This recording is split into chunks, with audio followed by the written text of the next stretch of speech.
Tahu atau masih ingat cerita anak-anak Skewa? Tahu ya? Tahu ya anak-anak Skewa ya?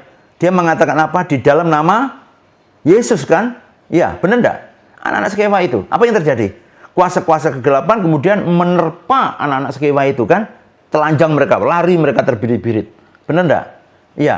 Jadi perkataan Yohanes 14 ayat 13 sampai 14, apa yang kamu minta dalam namaku, aku akan melakukannya supaya Bapa dipermuliakan di dalam Anak. Jika kamu meminta sesuatu kepadaku dalam namaku, aku akan melakukannya. Itu tidak berbicara tentang perkataan di bibir saja. Ya.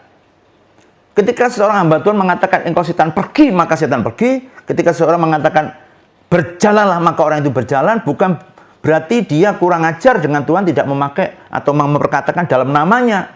Bukan. Karena hamba-hamba Tuhan itu pasti dia hidup di dalam nama Kristus.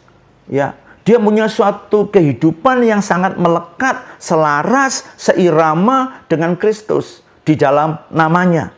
Ya, kemudian dia semalam-malaman bergumul begitu ya.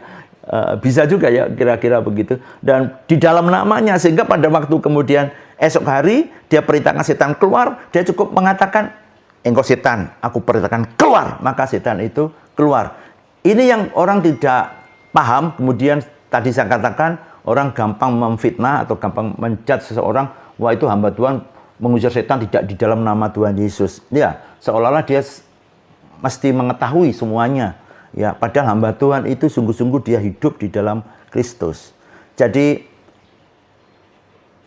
perkataan di dalam nama Yesus yang diucapkan hanya dengan bibir, tapi di dalam nama Yesus, ya bahkan perkataan dan tidak diperkatakan, tapi orang itu sungguh tinggal di dalam namanya, ini berbeda ya.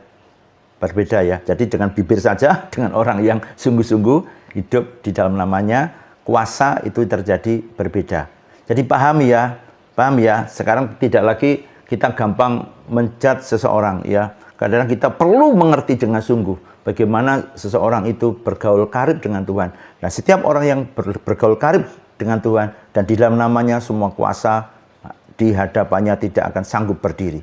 Itu.